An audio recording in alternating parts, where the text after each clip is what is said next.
အဲ့တော့အခုတခါနောက်တစ်ဆင့်ရပါတယ်လို့ပြောဒီတခုကျွန်တော်တို့လုပ်မယ်ဒီဇင်ဘာလထဲမှာလုပ်မယ် marketing plan workshop ကိုဘာလို့တက်တင်လဲပေါ့နံပါတ်1ကတော့ကျွန်တော်တို့ကအရင်ဆုံးဒီ marketing plan workshop ကိုတက်လိုက်တယ်ဆိုရင်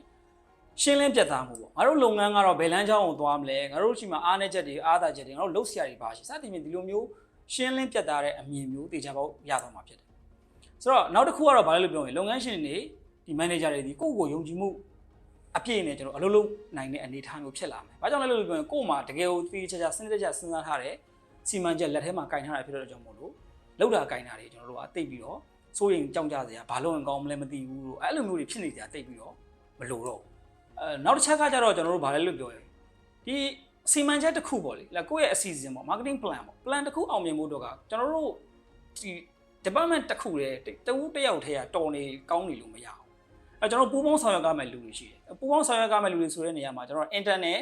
internally ပေါင်းရမယ့်လူတွေရှိတယ်လို့ external ကနေပြီးတော့အပြင်ပကနေပြင်ပမှာရှိနေတဲ့ organization တွေဒါမှမဟုတ်လူပုဂ္ဂိုလ်လည်းဖြစ်မှာပေါ့ဆိုတော့သူတို့နဲ့ပေါင်းပြီးတော့လုပ်ရမှာတွေရှိတယ်တစ်ချိန်တည်းမှာပဲကိုယ့်ရဲ့ရုံတွင်းအချင်းချင်းပေါ့အချိတ်ဆက်ဥပမာ finance department HR department စသဖြင့်ဒါတွေနဲ့အချိတ်ဆက်တွေလုပ်ပြီးတော့တွားရမယ့်ဟာလေးရှိအဲ့တော့ငါတို့ကတော့ဘယ်အချိန်မှာဘာလုပ်မလဲဆိုတော့ရှင်းလင်းထားတဲ့အတွက်ကြောင့်မို့လို့ဘယ်လိုလူတွေနဲ့ငါတို့ပူးပေါင်းဆောင်ရွက်ကြမလဲဆိုတော့ကိုကြိုတင်ပြီးတော့ကျွန်တော်တို့ကရှင်းရှင်းလင်းလင်းနဲ့ကျွန်တော်သိထားနိုင်တယ်အကျိုးရလဒ်တစ်ခုကိုရရှိမှာဖြစ်တယ်နောက်တစ်ခုကတော့ဘာလဲဆိုတော့ control ပေါ့နော်ကိုက owner ကိုက manager ဆိုတဲ့အခါကျတော့ကျွန်တော်တို့ marketing plan တစ်နှစ်စာလုံးငါတို့ဘာလုပ်မလဲဆိုတော့ကြိုတင်စဉ်းစားထားတဲ့အနေအထားလေးရှိတဲ့အခါကျတော့ဘာဖြစ်မလဲလို့ပြောရင်ကိုယ်ဝန်ထမ်းတွေကိုအောက်ကလူတွေကိုကောင်းကောင်း instruction ကောင်းကောင်းပေးနိုင်တယ်ဘယ်လိုလုပ်မယ်မင်းကတော့ဘာလုပ်ကြမယ်ဘယ်ချိန်မှာအစသည်ဖြင့်ကိုဒီကောင်းကောင်း control လုပ်လို့ရတယ်ကိုယ့်ရဲ့အဖွဲ့ကိုဦးဆောင်နိုင်တဲ့အနေအထားမျိုးကျွန်တော်တို့ကဖြစ်လာမှာဖြစ်တယ်နောက်ဆုံးတစ်ခုတော့ cost ပေါ့ကျွန်တော်ဒီ marketing plan workshop က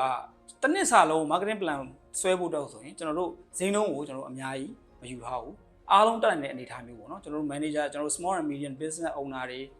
management level မှာရှိနေတဲ့ဒီ manager level တွေဒီတက်နိုင်တဲ့အနေအထားမျိုးကိုကျွန်တော်တို့ကဈေးနှုန်းကိုလည်းစီစဉ်ထားပေးရဖြစ်တဲ့ကြောင့်မို့လို့အရန်တက်တာတဲ့အနေအထားမျိုးဖြစ်တယ်ဒါ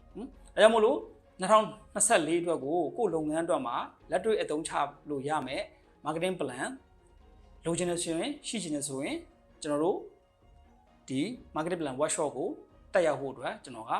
တိုက်တွန်းပါတယ်အဲ့တော့ကျွန်တော်တို့ marketing plan workshop မှာတွေ့ဆုံမှုလဲကျွန်တော်ကညှော်လင့်ပါတယ်